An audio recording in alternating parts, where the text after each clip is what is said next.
我哋正式開始。Hello，大家好。Hello，大家好，我哋又嚟啦。Hello，S and K，係 Silas and Kitty。係啦，咁我哋有一個新嘅題目啦，亦係一個曾經開嘅支票啦嚇。冇錯，喺講我哋呢一個 topic 之前呢，就請大家 like and share 同埋訂閱我哋嘅頻道啦。係啦，咁今日講嘅題目咧，主要係針對上次係講蔬菜啦嚇。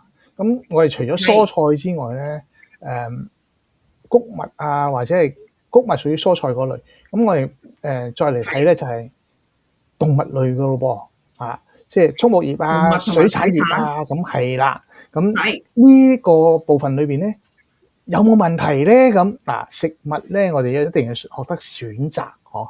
咁當我哋使用食物嘅時候，點解我仍然有慢性病啊？點解有咁多其他嘅狀況啊？咁上個禮拜咧就講蔬菜啊，因為我哋嘅維生素少咗啦，我哋嘅本身嘅呢個礦物質亦少咗啦，咁所以咧就要補充翻啲元素嘅噃。咁呢個禮拜好驚訝啊！你知唔知上一個禮拜我哋嘅 topic 咧，我聽完之後咧，直情哇震驚啊！係啊，你睇下咩蘆筍啊、番茄啊、紅蘿蔔啊，原來少咗咁多嘢嘅喎。咁所以咧喺呢個禮拜我睇下，咁我食多啲肉得唔得啊？係咯，咁我哋既然喺嗰個蔬菜啊嗰方面、蔬果嗰方面咧少咗咁多營養啦，咁我哋應該點樣再補充翻嚟咧？係咪我哋食多啲肉咧就可以即係 recover 翻之前不足嘅嘢咧？我哋就即管睇下今日嘅 topic 講到啲乜嘢俾我哋聽喎。係啦，咁呢次咧就喺第一張圖片咧就喺1961年到2024年裏邊咧，我哋嘅對食蛋啊、食肉啊或者食奶類嘅嘢咧係有不斷嘅增加嘅喎，即係係啊，但係嗰啲增加好似唔係幾好喎 ，Silas。嗱，我哋先睇下咧增加嘅比例啊嚇，即係話以前我哋對啲雞蛋啊、牛奶啊或者係肉類啊，其實需求唔係咁大嘅，咁只有大概係50個 million 噸嚇，即係話大概係5000萬噸左右嘅比例嚇，但係而家咧就增加咗7倍嘅喎。點解咧？咁會唔會係因為呢個外國嘅飲食咧嘅趨勢咧已經遍佈全世界啊？嗱，以前啲人咧就冇咁多錢嘅，亦冇咁多肉食類嘅嘢嘅，咁就大部分都係食穀物類啦、蔬菜啊，咁就已經係好豐富噶啦，叫做咁。但係咧，自從1960年之後咧，人嘅經濟增長咧係增加咗嘅喎。咁呢個增加嘅狀況咧，就又加上好多嘅廣告啦、宣傳啦，咁就會好多人咧就話：食多啲肉類啦，食啲雞蛋啦，食多啲飲多啲牛奶啦，呢啲對身體會更加健康嘅嚇。咁就提出咗一個咁狀況，所以我哋嘅整個食物需求咧係有所改變嚇。係隨住我哋嘅唔同嘅年代啦，即係等同好似我哋第一集講嘅食物金字塔啦，係咪啊？即係唔同嘅年代就有唔同嘅需要啦。係嘅，咁但係咧又發覺咗，因為你養動物咧就唔係話好似種菜種米咁嘅喎，咁佢係需要花一啲時間慢慢將啲動物養大噶嘛。咁所以咧所以我後期就喺1950幾年、60幾年開始有所謂工業養殖嘅方法啦嚇。咁工業養殖方法咧，佢就用咗一啲嘅飼料改變啦嚇。咁好似以前咧就用牧草去養牛啊、養豬啊咁樣啊。或者係養即羊係食草啦，啊，天然放養係咪啊？係啦。咁後來咧就改變啦，因為嗰陣時嘅養殖咧嘅量係好少嘅，所以你個量係唔足夠提供人類需求嘅。係咁而家咧就會用咗啲好似穀物飼料去養牛或者係養羊、養豬咁樣啊。咁呢個過程裏邊咧就會增加咗嗰個畜牧業嘅發展動物之間嘅距離咧亦越嚟越接近喎，咁就會使到食物嘅營養稀釋咗啊。咁以前嗱，好似雞，我哋知道如果放呢個放山雞啊，或者係走地雞啊呢啲嘅，佢見到咧就係去食蟲啊，或者係食一啲嘅穀物類，但係佢係灑咗喺個路邊啊，或者嗰啲咁嘅嘢嘅。咁佢自己揾嘢食，薑米啊咁樣啦，嗬。係啦，佢就自己揾嘢食嘅。咁但係咧，而家嘅雞咧就俾人困住咗喎。咁啊，陰公啊！咁啊食啲穀物類嘅嘢，俾你食乜你就食乜咁。咁所以咧啲雞本身嘅營養咧都有受到影響嘅。即係佢你見到咧就話 Omega 3嘅狀況裏邊係明顯下降咗嘅喎，無論係牛肉啊或者係雞肉都有咁嘅狀況出現嚇。但係而 Omega 6咧就不斷咁增加喎。係啊，因為穀物類含有 Omega 6比較多咁所以咧佢最高如果加工過添之後咧，就甚至到20:1嘅喎。哇！咁唔怪得知我哋食咗落身體入邊嗰個發炎指數高咗咁多啦。所以有好多人咧食肉類多咗之後咧，會造成濕疹嘅喎。同埋好多炎症嘅發生。原來係咁。咁所以有時候咧，有啲人話，炎症發生咗，即係濕疹嘅人咧，食多啲魚油會好翻嘅喎。如果你食嘅魚油同呢個 Omega 6咧中和咗，大家1:1嘅狀況裏邊，嗰個發炎指數就下降咗嘅咯。咁所以濕疹就好翻啦。咁所以有好多人咧話，食魚油可以治療濕疹嘅原因就喺呢度。原來就係咁，就係將佢個比例拉翻均勻。係啦。咁另外咧就話呢個肉類咧嘅鐵質亦都下降咗㗎。咁好似我哋食牛肉咧係補血㗎嘛。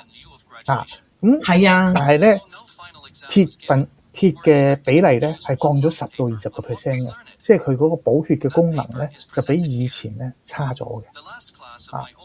唉，即係陰公啊，咪即係好似蘋果咁咯。係啦，生鏽又唔生鏽啦，真係，唉。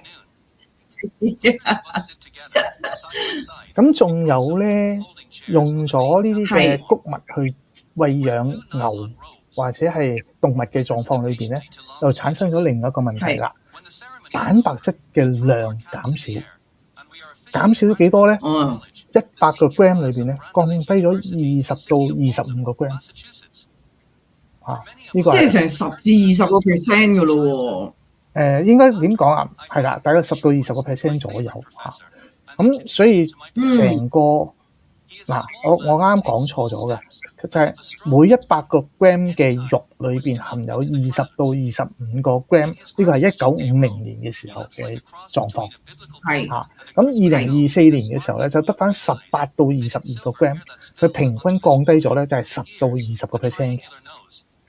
係啊，太驚人啦，實在。所以密集飼養嘅結果就會有咁嘅效應咯，就係稀釋效應喺度咯。咁另外咧就話，除咗蛋白質嘅問題之外咧，就係呢個不飽和脂肪酸啦。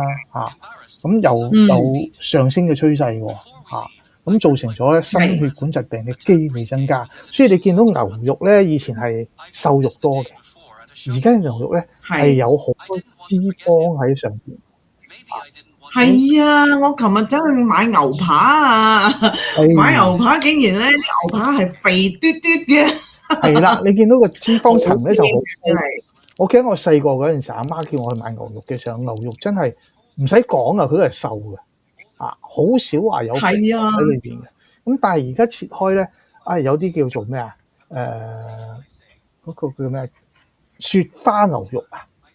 雪花牛肉咁嗰個牛肉片咧，上面好多層脂肪嘅，係啊，嗰個叫做好食咁其實咧，喺以前即係人嘅心血管問題咪增加咯，你脂肪增高啊嘛，食多咗咪造成咗心血管嘅問題。係雖然話而家要多食一啲嘅肉類啊、蛋白質啊或者係脂肪啊，但係都有限量嘅但係你過高嘅時候就會造成咗心血管問題喎。係啊。咁就尤其是咧，我講咧，我哋上次咪講過一啲油份嘅嘢啦，無論植物性或者動物性嘅脂肪咧，當佢入到我哋嘅身體咧，係唔識凝固嘅就會好啦，係咪？但係牛肉嘅脂肪入到我哋身體，其實係會凝固嘅喎。係啊，比豬油嚟講係差好遠㗎。豬油比較軟，比較低溫嘅時候，佢就可以溶解嘅，但係牛肉唔得㗎。你睇到牛油咧，你要去溶解佢嘅時候，你可能要加熱咗，或者係幫我喺焗爐度一陣間先可以變成一種液體狀。冇錯。咁所以其實咧，呢個所以會增加嗰個心血管嘅風險咯。係啊，咁我再問你個問題咧，你知唔知血紅素啊？我哋身體裏邊嘅紅血球啊，裏邊有個血紅素係由乜嘢組成？哇！你問我咁 technical 嘅嘢啊？一個係鐵啦，我哋都知啊，鐵係嗰個血紅素中間嗰個最重要嘅部分咁除咗鐵之外，就係 B12啦。B12就係圍住嗰個鐵嘅外殼咁所以基本上咧，如果我哋食肉類可以以前咧係補血嘅原因咧，就係有足夠嘅鐵同埋 B12。係，但係咧，而家因為呢個工業化嘅飼養嘅方法嘅飼養方法咧，就鐵降咗15到30%，維他命 B 都係喎。維他命 B12咧就降咗10到20%咁講咗啲咩咧？都差唔多1/3噶咯喎。好得人驚啊！我哋就算講佢1/5啦，咁即係話我哋本來可以補血嘅能力咧，係相對下降咗咯。係。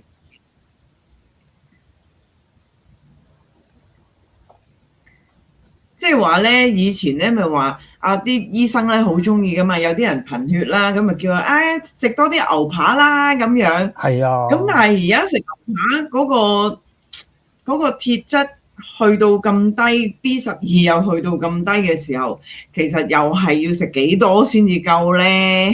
食多啲牛扒咯。呢個都係一個好大嘅問號嚟嘅。係啊，咁食多啲啦。但係相對嚟講，血脂又提高咗啫。所以嗰個狀況裏邊就雖然解決咗補血嘅問題，亦都可能想高血脂嘅問題出現。係。好，咁我哋再睇下呢個圖咧，就見到哇一條紅線喎，有一條紅線從好低啊，一路向上爬嘅喎。咁呢個圖係講乜嘢咧？其實主要係講畜牧業喺各個國家嘅變化。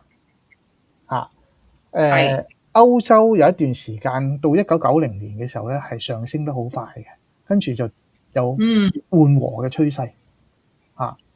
咁喺呢個紅色嗰條線咧，就係中國大陸你見到咧就話一路爬升，一路爬升，一路爬升，係變咗全世界需求量最高嘅一個國家。係number one。咁呢種嘅飼養方法咧，亦都係講咗啱啱就話裏邊嘅鐵啊、Omega 3啊都有明顯下降啦。然之後嗰個飽和脂肪酸嘅穩定度亦有改變啦咁，所以對人體嚟講咧，呢個工業飼養嘅方法咧係造成咗好大嘅問題嘅，尤其是 Omega 3嘅問題。咁所以中國你發覺咧，好多人發炎有炎症嘅產生甚至話氣管炎或者係各種嘅炎症，你發覺喺大陸裏邊有明顯增加嘅趨勢嘅。咁但係全世界裏邊咧，其他國家冇咁明顯嘅喎，冇咁明顯嘅喎。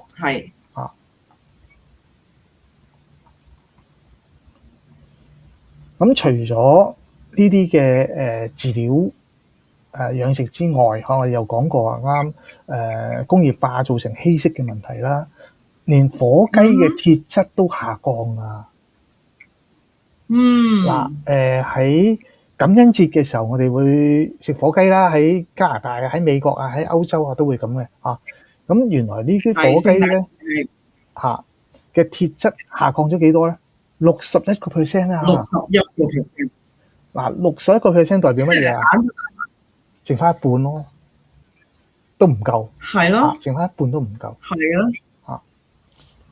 咁雞蛋咧就亦有影響嘅，即係話如果食飼料嘅雞同埋呢個走地雞自然放養嘅嗰個 Omega 3咧，係明顯放養雞咧係好過所謂關起籠裏邊嘅雞嘅，即係籠裏雞咧就低嘅。係嘅，即係好似人咁咯，你做得運動多，你咪實淨啲咯，你吸收又吸收得好啲咯。係啦，咁呢個 Omega 3咧，其實對我哋身體好重要嘅，佢係保護神經嘅。咁尤其是對我哋身體本身有啲抗發炎嘅狀況啦，對我哋本身嘅呢個肝臟嘅保護方面咧，都有好大嘅貢獻嘅。係，但係當佢偏低嘅時候 ，Omega 6增高就會產生發炎嘅因子咧，就提升。咁就真係好危險嘅。咁我哋再睇下咧，就話啱啱講過嘅做個結論啦，即係話好似從牧草同埋呢個穀物飼料嘅比較又產生啲咩問題咧？咁牛同豬咧嘅鐵都下降咗嘅，下降咗10到20% 嘅，咁雞肉咧嘅 Omega 3咧就會大幅下降。咁佢嘅蛋白質變化唔大，咁牛奶咧嘅鈣鋅都 OK，但係 Omega 3亦都下降嘅。咁雞蛋咧亦都係啱講啦，傳統嘅雞蛋同呢個野生雞蛋咧就偏高嘅 Omega 3偏高嘅，但係你用飼料餵養嘅咧就偏低啦。咁呢個部分裏邊可以見到咧。主要嘅就係鐵質啦，同埋 Omega 3嘅改變。咁即係話咧，我哋咧再要食食肉嘅時候咧，大家就睇下呢個表啦。如果佢欠缺咗 Omega 3咧，就大家咧就食多啲 Omega 3嘅supplement 啦，去 balance 翻佢。係啦，呢個係好重要嘅。即係話食肉類之外，你仲要食一啲嘅魚油一個 Omega 3會幫助翻減少炎症嘅產生。係唔夠鐵嘅就食下鐵丸啦，咁樣。係啦，咁另外咧就話我哋如果以前咧就靠住食呢啲嘅肉類啦，或者係雞蛋咁去補充蛋白質嘅咁。發覺咧就話牛啦、豬啦都有明顯下降嘅，肉類裏邊含有嘅蛋白質下降咗嘅。咁所以我哋要補充嘅食咗牛肉之後，可能唔夠嘅喎，蛋白質都唔夠嘅喎，你仍然係要補充蛋白質。咁可以同植物蛋白質去補充嘅。係。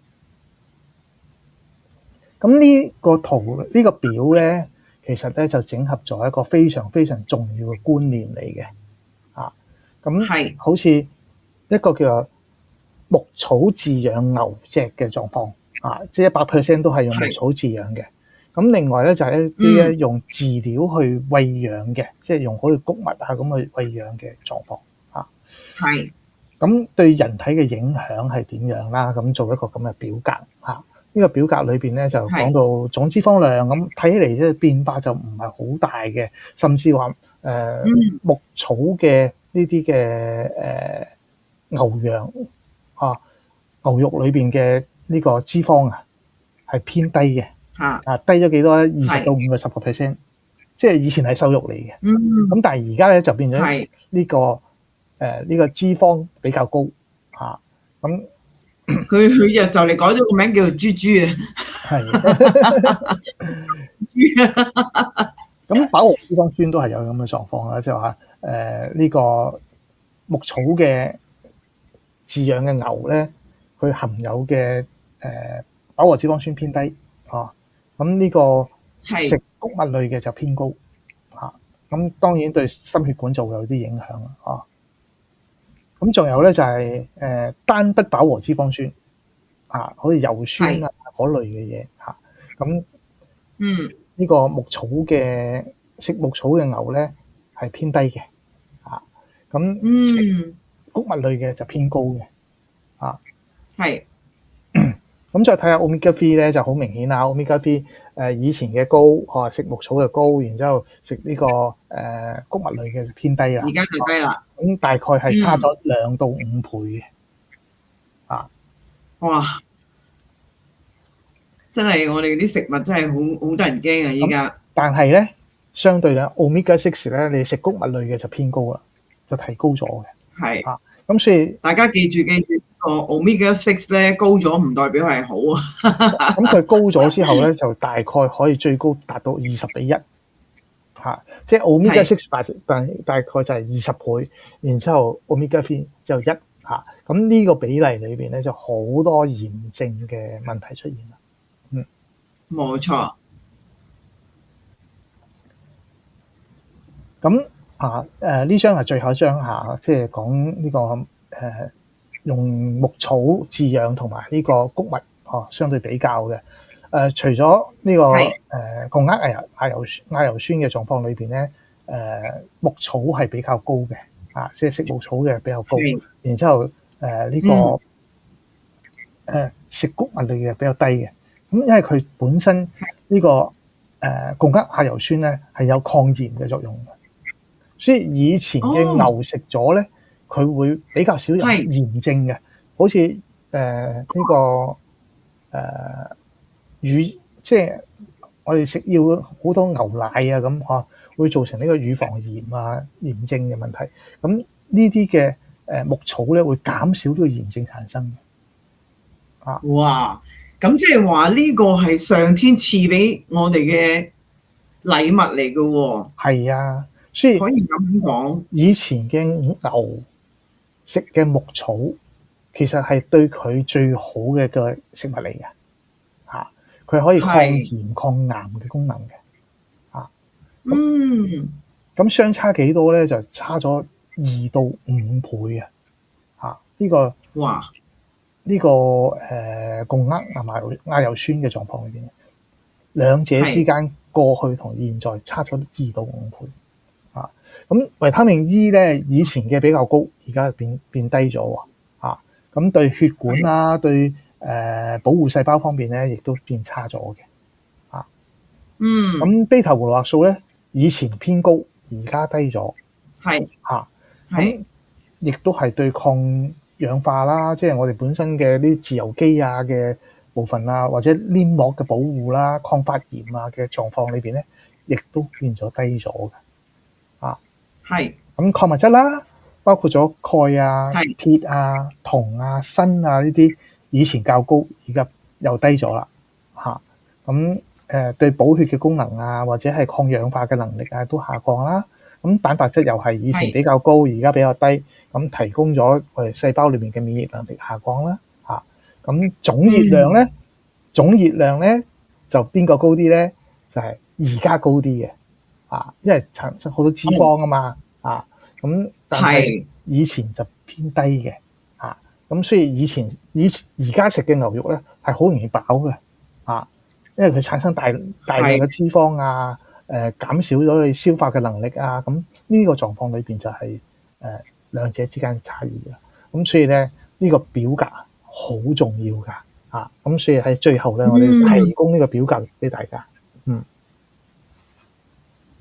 咁我哋下一次再見啦，因為下邊仲會講到其他嘅問題。